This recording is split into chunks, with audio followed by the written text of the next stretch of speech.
Bapak kenapa sih Pak akhirnya nih memutuskan buat menjalani profesi gitu? Sebagai ini apa Pak namanya Pak? Ya. Gatot kaca terbang apa gimana? Saya melihat bahwa kota tua ini sebenarnya kalau kita bisa kelola dengan baik bisa menyambungkan sumber ekonomi. Dan saya melihat peluang yang bisa saya manfaatkan itu sebagai manusia living satu atau humanoid atau cosplay. Dan saya melihat bahwa di sini ada keberadaan beberapa museum. Dulu kami lihat, tapi sejak tahun 2016 kami di bawah binaan Pemkab Kota Tua diadakan audisi seniman. Jadi Kota Tua sebagai wisata edukasi, kita seniman-seniman ini bisa mengedukasi pengunjung, terutama karena di sini banyak anak didik. Saya mengedukasi lewat karakter wayang Gatot Kaca yang memang secara fisik memiliki karakter otot kawat, tulang besi tanpa sayap bisa terbang. Kebetulan Bapak lolos terbaik audisi manusia melayang. Tahun berapa tuh Pak? 2016. 2016. Tapi Bapak sendiri melayang mulai 2013. Karena dulu ada badut, ada kuda lumping, ada pantomim, dan banyak sebagainya. Jadi mereka diaudisi, akhirnya apa?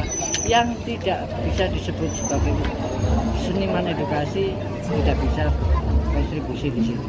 Oke, tapi Bapak ide pertamanya gimana nih Pak? Kok bisa jadi terbang Ya. kayak gini idenya? Awal saya melihat beberapa pertunjukan di luar, itu memang belum ada trik tentang manusia melayang. Karena saya punya tim namanya dulu Portugal dan kita bereksperimen, ternyata kita bisa. Nah, saya melihat banyak tokoh-tokoh luar negeri Batman, tapi kan tidak mengedukasi karena itu lebih ke budaya asing.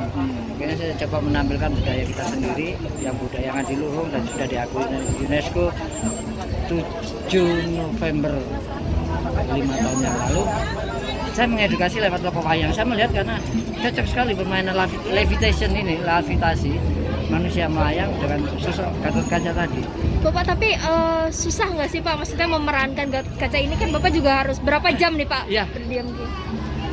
Dibilang susah enggak, karena Bapak udah hampir 11 tahun, tapi satu hal saya merasa terhibur sendiri dan sebagian dari ibadah saya menghibur pengunjung dengan karakter Gatot Kaca ini. Dan untuk make up dan persiapan tidak lebih dari 30 menit. Bapak mau make up sendiri berarti? Saya make up sendiri. Kebetulan ini agak siang ya, jadi udah banyak keringat luntur. Ini ada 4 warna sesuai dengan karakter topi sama badong. Ini namanya ira-ira, ini badong. Jadi ini untuk menarik menambah ya segi artnya di situ. Kayak saya make up ada di sini ada eyeshadow saya ada pink, ada biru, ada kuning, ada hijau, dan bason saya merah dan wajib memang Gatot Kaca itu memiliki karakter berani. Biasanya persiapannya di Kota Tua apa dari rumah Pak? Bapak dari rumah, kebetulan rumah Bapak dekat kira-kira 100 meter dari Kota Tua ini. Kalau ini alat duduknya tuh gimana sih Pak? Ini duduk atau gimana sih Pak? Maybe, tapi bukan saya nggak mau membocorkan. Oke. Gini, karena udah Bapak banyak dan Bapak sempat viral juga di beberapa media dan Bapak jaga jadi narasumber tentang manusia melayang stasiun televisi. Intinya Gatot Kaca itu ini loh, otot kawat tulang besi ada di tubuh Bapak. Udah tahu tubuh sebelah mana terserah pengunjung yang mengasumsi, tapi paling tidak ini bagian dari edukasi saya tentang untuk wayang Gatot Kaca. Memperkenalkan Indonesia juga ya Pak. Bahwa Indonesia itu nggak mau kalah dengan superhero luar negeri, ada Batman, Superman, Iron Man dan man-man lainnya. Kalau Indonesia punya man, laki-laki Gatot Kaca. Tapi ini modalnya banyak nggak sih Pak? Apa? Ya modal awal pasti banyak, terutama modal ilmu itu yang paling mahal karena zaman saya belum ada. Zaman saya itu belum ada tentang YouTube rahasia manusia melayang, nggak ada. Baru setelah saya dan teman-teman di Kota Tua baru akhirnya terkuak sudah rahasia manusia melayang. Saya harus ditelanjangi ternyata bla bla bla bla. Itu saya seneng, bukan saya sedih karena apa? Berarti antusiasme netizen itu mulai terbuka. Oh ternyata Gatot Kaca melayang itu begini, bla bla bla dan bla. Akhirnya apa? Dari situ saya berharap memang sedih kalau mereka hanya sekedar tahu, karena saya mantan guru, saya ingin mengedukasi. Kalau bisa itu pinter kayak saya, karena apa? Bisa menghasilkan berkah.